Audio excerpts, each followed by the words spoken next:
नमस्कार, आपका एक नई वीडियो में बहुत बहुत स्वागत है। तो प्यारे बच्चों, आज हमारा जो पाठ है उसका शीर्षक है बाजार में एक कमीज़। जैसा हमने पिछली वीडियो में देखा था कि बाजार विभिन्न प्रकार के होते हैं, ठीक है। और बाजार में हमने देखा था कि किस प्रकार से एक श्रृंखला जुड़ी रहती है, ठीक है। हमारे किसानों के द्वारा उत्पादन से लेकर उपभोक्ता तक पहुंचने की जो श्रृंखला बनी हुई है, उस श्रृंखला में क्या सभी लोगों को एक समान मुनाफा होता है या नहीं होता है, यही हम इस पार्ट में देखेंगे कि अगर उनको मुनाफा होता है तो कैसे होता है। अगर मुनाफे के बीच में कुछ कमी है या उनके बीच में कुछ डिफरेंस है तो वो डिफरेंस किस वजह से है, वो भी हम देखेंगे आज के इस पार्ट में। तो चलिए पार्ट को शुरू करते हैं। बाजार में एक कमीज, ठीक है। तो ये जो अध्याय है ये हमें एक कमीज की कहानी बताता है। ये कहानी कपास के उत्पादन से शुरू होती है और कमीज के बिकने पर खत्म हो जाती है। इस पाठ में हम देखेंगे कि बाजारों की श्रृंखला कपास उगाने वाले को सुपर बाजार में कमीज खरीदने वाले से कैसे जोड़ती है। इस श्रृंखला में हर कड़ी के साथ खरीदना और बेचना जुड़ा हुआ है। क्या इससे सबको बराबर लाभ होता है या कुछ को दूसरों की अपेक्षा में ज्यादा लाभ होता है, यही हम इस पाठ में पता करने की कोशिश करेंगे। तो कहानी शुरू होती है कुरनूल में कपास उगाने वाली एक किसान से जिसका नाम है स्वप्ना। वो अपने छोटे से खेत में कपास उगाती है और कपास के पौधे पर आए डोडे पक रहे हैं और उनमें से कुछ चटक भी चुके होते हैं, इसलिए स्वप्ना रुई चुनने में व्यस्त है। डोडे जिनमें रुई भरी है एक साथ चटक कर नहीं खुलते हैं, इसलिए रुई की फसल इकट्ठा करने के लिए कई दिन का समय लग जाता है।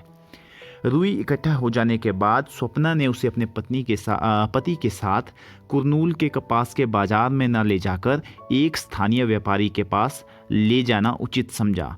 फसल की बोनी शुरू करने के समय स्वप्ना ने व्यापारी से खेती करने के लिए बीज, खाद, कीटनाशक आदि खरीदने के लिए बहुत ऊंची ब्याज दर पर 2,500 रुपये कर्ज पर लिए थे।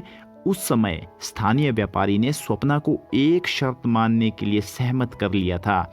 उसने स्वप्ना से वादा किया था कि वो सारी रुई उसे ही बेचेगी। कपास की खेती में बहुत अधिक निवेश करने की आवश्यकता होती है, जैसे उर्वरक, कीटनाशक आदि। इन पर किसानों को काफी व्यय करना पड़ता है। प्राय छोटे किसानों को इन खर्चों की पूर्ति के लिए पैसा उधार लेना ही पड़ता है। तो व्यापारी के परिसर में उसके 2 आदमी रुई के बोरे तोल रहे थे। रुपये 1,500 प्रति क्विंटल के हिसाब से रुई 6,000 की हुई। व्यापारी ने दिए हुए ऋण और ब्याज के 3,000 रुपये काट लिए और स्वप्ना को 3,000 रुपये ही दिए। तो इस पर स्वप्ना कहती है, केवल 3,000? व्यापारी, रुई बहुत सस्ती बिक रही है, बाजार में बहुत रुई आ गई है। स्वप्ना, इस रुई को उगाने में मैंने 4 महीनों तक जी तोड़ मेहनत की है। आप देखिए इस बार रुई कितनी बढ़िया और साफ है। इस बार मुझे बेहतर कीमत मिलने की उम्मीद थी। तो व्यापारी कहता है, अम्मा, मैं आपको अच्छी कीमत दे रहा हूं, दूसरे व्यापारी इतनी भी नहीं देंगे। आपको मेरा विश्वास ना हो तो कुरनूल के बाजार में जाकर पता लगाओ। स्वप्ना, नाराज ना हो, मैं भला आप पर कैसे संदेह कर सकती हूँ। मैंने तो केवल उम्मीद की थी कि इस बार रुई की फसल में इतनी आमदनी हो जाएगी कि महीनों का गुजारा चल सके। हालांकि स्वप्ना जानती है कि कपास कम से कम 1,800 रुपये प्रति क्विंटल में बिकेगी, लेकिन वो बहस नहीं करना चाहती, क्योंकि क्या बात है, जो व्यापारी है वो गांव का शक्तिशाली आदमी है और किसान को कर्जे के लिए उस पर डिपेंडेंट रहना पड़ता है, न केवल खेती के लिए लेकिन अन्य आवश्यकताओं के लिए भी, जैसे बीमारी, बच्चों की स्कूल की फीस आदि। हालांकि वर्ष में एक ऐसा भी समय आता है जब किसानों को कोई काम नहीं मिलता है और उनकी कोई आय नहीं होती है। उस समय केवल ऋण लेकर ही जीवित रहा जा सकता है। कपास की पैदावार करके भी स्वप्ना की आय उस आय से बस थोड़ी ही ज्यादा है जो मजदूरी करके कमा सकेगी, ठीक है। तो अब हमारी जो अगली कहानी शुरू होती है वो है झरोड़ का व्यापार। तमिलनाडु में सप्ताह में 2 बार लगने वाले झरोड़ का कपड़ा बाजार संसार के विशाल बाजारों में से एक है। इस बाजार में कई प्रकार का कपड़ा बेचा जाता है। आसपास के गांवों में बुनकर द्वारा बनाया गया कपड़ा भी इस बाजार में बिकने के लिए आता है।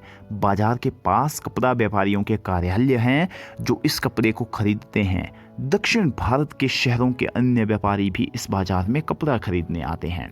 बाजार के दिनों में आपको वे बुनकर भी मिलेंगे जो व्यापारियों के ऑर्डर के अनुसार कपड़ा बनाकर यहाँ लाते हैं। ये व्यापारी देश व विदेश के वस्त्र निर्माताओं और निर्यातकों को उनके ऑर्डर के अनुसार कपड़ा उपलब्ध कराते हैं। ये सूत खरीदते हैं और बुनकरों को निर्देश देते हैं कि किस प्रकार का कपड़ा तैयार किया जाता है। निम्नलिखित उदाहरण में हम देखेंगे ये कार्य कैसा करता है। ठीक है, तो हम अब एक व्यवस्था के बारे में पढ़ने जा रहे हैं जिसका नाम है दादन व्यवस्था। बुनकर द्वारा घर पर कपड़ा तैयार करना। कपड़ा उपलब्ध कराने के जो ऑर्डर उनको मिलते हैं उनके आधार पर व्यापारी बुनकरों के बीच काम बांट देता है। बुनकर व्यापारी से सूत लेते हैं और तैयार कपड़ा देते हैं। इस व्यवस्था से बुनकर को स्पष्टतया दो लाभ प्राप्त होते हैं। बुनकरों को सूत खरीदने के लिए अपना पैसा नहीं लगाना पड़ता और साथ ही कपड़ों को बेचने की भी व्यवस्था हो जाती है। बुनकरों को प्रारंभ में ही पता चल जाता है कि उन्हें कौन सा कपड़ा बनाना है और कितना बनाना है। कच्चे माल को प्राप्त करने और तैयार माल की बिक्री के लिए भी व्यापारियों पर बनी निर्भरता के चलते व्यापारियों का बहुत वर्चस्व बन जाता है। वे ऑर्डर देते हैं कि क्या कपड़ा बनाया जाना है और इसके लिए वे कम से कम मूल्य देते हैं। बुनकर के पास ये जानने का कोई साधन नहीं है कि वे किसके लिए कपड़ा बना रहे हैं और उसे किस कीमत पर बेचा जाएगा। कपड़ा बाजार में ये कपड़ा पहनने के वस्त्र बनाने के कारखानों को बेचते हैं। इस तरह से बाजार का झुकाव व्यापारियों के हित में ही होता है।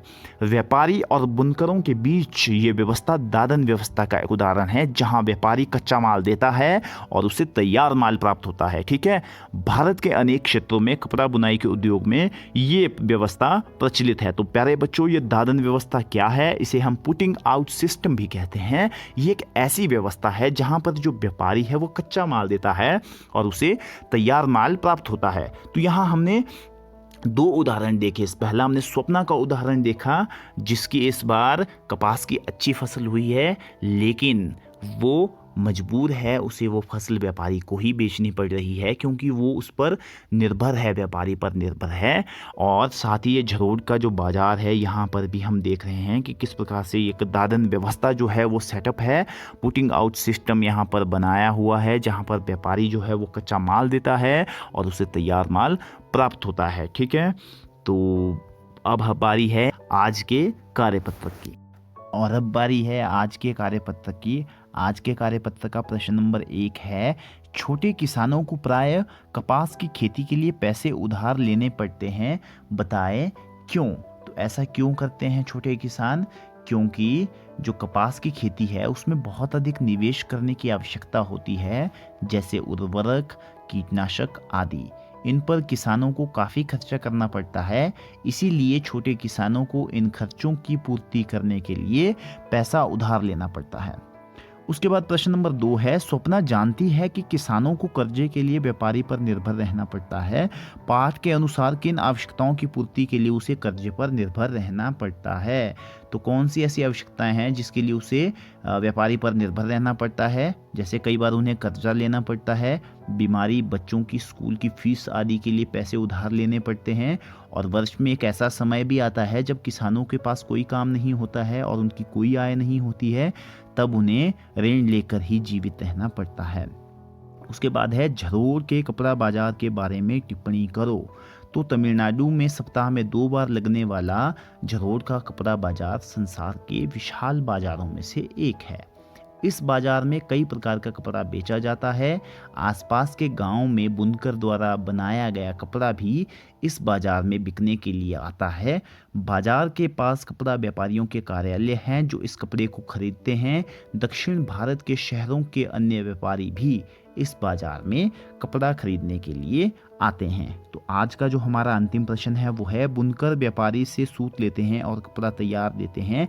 इस व्यवस्था से बुनकरों को क्या लाभ होता है? इस पर कोई 2 लाभ आपने बताने हैं। तो इसमें क्या लाभ होता है? इसमें 2 लाभ ये होते हैं कि बुनकरों को सूत खरीदने के लिए अपना पैसा नहीं लगाना पड़ता है, और नंबर दूसरा लाभ ये है कि कपड़ों को बेचने की भी व्यवस्था हो जाती है, क्योंकि कपड़े कौन ले जाता है? व्यापारी वहाँ से खुद ले जाते हैं। ठीक है, तो इस तरह से आज की वीडियो यहीं समाप्त होती है। कल आपके साथ मुलाकात होगी एक नई वीडियो में। तब तक के लिए जय हिंद, जय हिमाचल।